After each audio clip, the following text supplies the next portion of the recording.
Video ये बहुत ही important video है, तो इस वीडियो को स्किप मत कीजिएगा, इसे लास्ट तक देखिएगा। और अगर अभी आप बिजी हैं तो इस वीडियो को अभी बंद कर दीजिए, जब आपके पास खाली टाइम हो तब देखिएगा। मैं अपनी हर वीडियो की स्टार्टिंग इस तरह से नहीं करती हूँ, लेकिन अगर आज मैं इस वीडियो के लिए स्पेशली बोल रही हूँ कि आप इसे खाली टाइम में देखिएगा तो मतलब कुछ इंपॉर्टेंट है। आज का जो टॉपिक है वो है fantasy of incest. Fantasy of incest के ऊपर मैं आज से 8 महीने पहले भी एक वीडियो बना चुकी हूँ। जो मेरे रेगुलर व्यूअर हैं, अगर वो तब से मेरे साथ जुड़े हुए हैं तो उन्होंने मेरी ये वीडियो जरूर देखी होगी और वो इस बात को अच्छी तरह से जानते होंगे कि हाँ, रिया मल्होत्रा जो है वो फैंटेसी ऑफ इंसेस्ट के कट्टर विरोधी है। अब कुछ यूट्यूबर्स ऐसे हैं जिन्होंने मदर सन इंसेस्ट के ऊपर वीडियोस बनाए हुए हैं, तो देखा देखी लोग मुझे भी फोर्स करते रहते हैं कि मैम मदर सन इंसेस्ट के ऊपर वीडियो बनाइए, और 4 महीने हो गए हैं। इंस्टा पे रोज मुझे मैसेज आते हैं। तो शायद उन्हें लगता होगा कि रिया मल्होत्रा के मुंह से कुछ पॉजिटिव निकलेगा, सेक्स को लेके वो इतना ओपन है, तो मेरे मुंह से आज क्या निकलने वाला है, वीडियो में बने रहिए। तो सबसे पहले हम जरा इंसेस्ट को समझ लेते हैं कि इंसेस्ट का मतलब क्या होता है। जब कोई अपने सगे संबंधी ब्लड रिलेशन में भी अगर कोई किसी की तरफ सेक्सुअली अट्रैक्ट हो जाता है, फिजिकली अट्रैक्शन फील करने लग जाता है, सेक्सुअल थॉट उसके दिमाग में चलने लग जाते हैं, चाहे फिर वो बाप बेटी हो, माँ बेटा हो या भाई बहन हो। अब कुछ लोग ऐसे होते हैं जो कि बढ़ती हुई उम्र के साथ, टाइम के साथ चीजों को समझ जाते हैं और इस पगलाटपन से दूर हो जाते हैं, लेकिन कुछ ऐसे लोग भी होते हैं जो इतने पगलाट होते हैं कि ना तो समझते हैं और ना ही समझना चाहते हैं। अब इस वीडियो में कि इंसेस्ट क्यों हो जाते हैं या इंसेस्ट फैंटेसी किसी के अंदर डेवलप क्यों हो जाती है, इसके बारे में मैं ऑलरेडी एक डिटेल वीडियो बना चुकी हूँ फैंटेसी ऑफ इंसेस्ट करके, जिसमें मैंने साइकोलॉजिकल रीजन उसमें बताया है। आप चाहे तो जाकर देख सकते हैं। इस वीडियो में मैं कोई थ्योरेटिकल या कोई साइकोलॉजिकल रीजन यहाँ पर नहीं बताने वाली हूँ। यहाँ मेरा जो डिस्कशन है वो कुछ अलग तरह का होगा। यहाँ पर मुझे सवाल करने हैं उन लोगों से जो कि इंसेस्ट रिलेशनशिप को जीते हैं। वो भाई जो कि अपनी बहन से राखी बंधवाता है, 4 लोगों के सामने, अपने रिश्तेदारों के सामने राखी बंधवाता है और रात को उसी बहन को अर्धनग्न कपड़ों में इमेजिन करता है सेक्सुअली। आपका जमीर आपको गाली नहीं देता? और वो बहन जो कि टीका करती है, राखी बांधती है और अंदर ही अंदर मन में ये सोचती है कि यार अगर ये काश मेरा भाई नहीं होता ना तो यार कहानी कुछ हो रही होती। क्यों निभा रहे हो ऐसे रिश्ते जब निभा नहीं सकते मन से?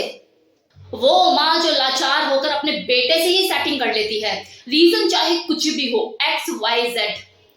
पति मर गया हो, लाचार हो, बाहर मर्दों की कमी है क्या, अकाल पड़ गया मर्दों का? कुछ ज्ञानी लोग हैं जो कि मुझे कमेंट सेक्शन में कमेंट करके जाते हैं कि मैम सेक्स टॉय के ऊपर ना वीडियो मत बनाओ, ये सही नहीं है। जब किसी की जिस्मानी भूख सर चढ़कर बोलती है ना तो रिश्ते बदनाम होते हैं, कलंकित होते हैं रिश्ते, इसलिए सेक्स टॉय की जरूरत है। कम से कम रिश्ते तो बचेंगे। अभी एक लड़का मुझे इंस्टा पे बोलता है मैम मॉम सन रिलेशनशिप के ऊपर एक वीडियो बनाई, बहुत ही अमेजिंग है। मैंने उससे पूछा इसमें अमेजिंग जैसा क्या है? कह रहा मैम बहुत ही अमेजिंग है, एक अलग सा फील होता है और जापान में तो बहुत ज्यादा कॉमन है। तो जापान में तो और भी बहुत सारी चीजें कॉमन है। आपकी माँ के जापानीज है? जापान तो हेल्थ एजुकेशन में हमारा बाप क्या पड़दादा है, उस चीज को फॉलो करते हो आप? वहीं एक लड़की मुझे मैसेज कर रही है कि मैम मैं अपने फादर के साथ फिजिकल रिलेशनशिप में हूँ और ये लॉकडाउन के टाइम पे शुरू हुआ और मैं इससे निकल नहीं पा रही हूँ। मैंने बोला निकलने की जरूरत क्या है, बच्चा तो पैदा कर लो। 21 साल की लड़की है, वो कॉलेज में पढ़ती है। 21 साल की लड़की को अच्छी खासी अकल होती है मेरे लिए क्या सही है क्या गलत है, और उसका बाप जो उससे भी ज्यादा एजेड है। क्या लग रहा है आपको, ये क्या बाप बेटी का रिलेशन है?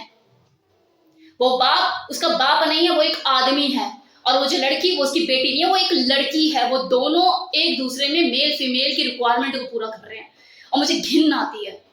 वो अगली कहती है कि मैम मैंने इतनी मुश्किल से हिम्मत जुटा के आपसे अपनी बात को डिस्कस किया और मैंने सोचा कि आप कोई सोल्यूशन देंगे, लेकिन आप तो मुझे इस तरह से ट्रीट कर रहे हो।